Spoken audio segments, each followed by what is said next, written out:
pour relayer, donner plus d'amplitude et de portée à nos propos. Sans vous, nos propos seraient restés cantonnés ici. Je ne vais pas être long. Je vais intervenir sur un point précis relatif aux barricades, que je baptise du nom de barricades de la honte. Ce sont les barricades de la honte, les barrières de la honte. Et pourquoi? Dans l'histoire politique du Sénégal, on n'a jamais vu un leader politique autant persécuté, aussi persécuté que le président Ousmane Sonko.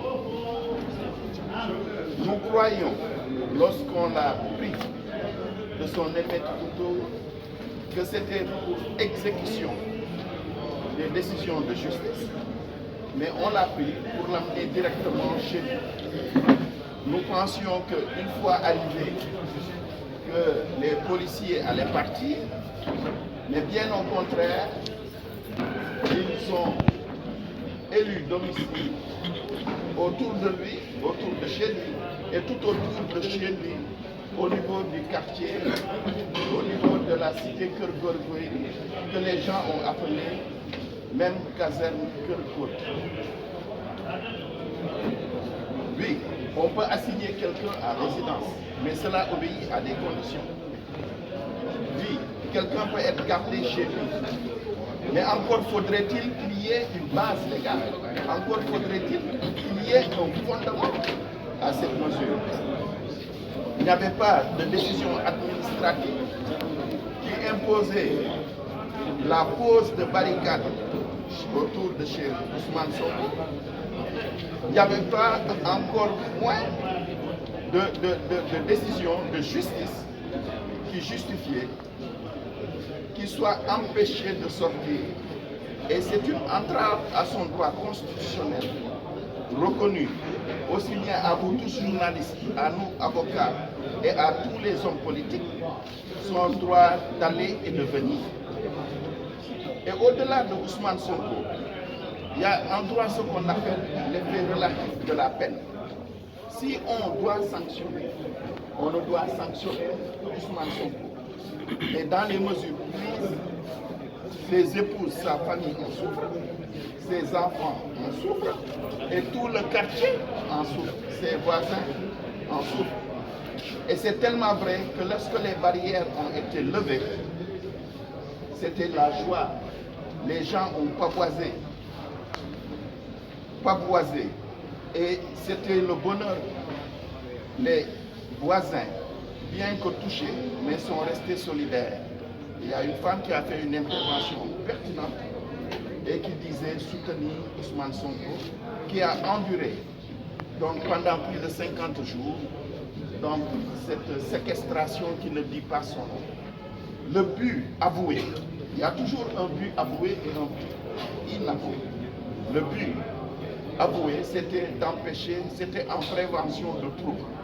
Mais en réalité, le but inavoué, c'était la peur, la frousse donnée par Ousmane Sonko à tout ce beau monde, avec la marée humaine, avec les personnes qui le suivaient, avec la foule qui le suivait. Et les gens ont eu peur, parce qu'ils ont pensé que de Ziguinchor à Dakar, il n'y aurait que 2 pelés et 1 tondu. Mais ils ont vu qu'il y avait une foule énorme.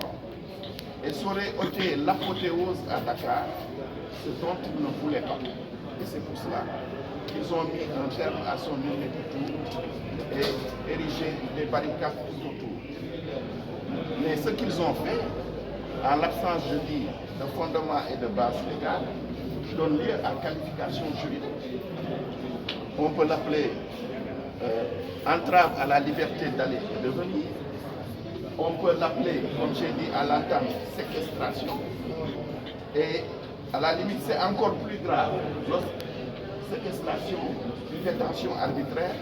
Et c'est encore plus grave lorsque c'est le fait d'hommes de loi qu'on appelle de policiers et de gendarmes. C'est criminel. Et les faits ne sont pas encore prescrits. comprendra qui veut comprendre. Et je dis que, à la limite, tous les politiciens, tous les acteurs politiques sont en danger et le Sénégalais tout court. Parce que, surtout qu'un des ministres a reconnu qu'il n'était pas en état d'arrestation. Donc, quelqu'un peut se lever, une autorité, un ministre peut se lever, un ministre de l'Intérieur, et demander à ce que Bamba Cissé soit chez lui, assigné, et ne sorte plus. Et c'est encore plus dangereux pour les politiciens, je dis. Pourquoi? Parce que vous commencez à avoir de l'aura, vous commencez à être influent, vous voulez sortir et on vous barricade. Et je dis, tous les politiciens devaient se lever et dénoncer ce fait qui, au-delà de la personne de Ousmane Sonko, donc touche tous les Sénégalais. Donc c'est sur ce point précis que je voulais intervenir pour dire, et ce pour terminer, que ça participe de l'opération d'acharnement et de persécution contre notre client. Notre client est persécuté. On aurait été en religion, j'aurais dit qu'il est en train de porter sa croix. J'aurais dit qu'il est en train de faire son chemin de croix. Et je dis, mais quand on porte sa croix, quand on est sur le chemin de croix, la victoire est au bout. Et en persévérant, en tenant, et je sais que c'est un homme de conviction, ce ne sont pas les persécutions physiques ou morales qui vont l'atteindre. Et c'est un homme qui est solide, et avec l'aide de Dieu et à la grâce de Dieu, il parviendra à ses fins. Au-delà de sa personne, au grand bonheur des Sénégalais. Je vous remercie.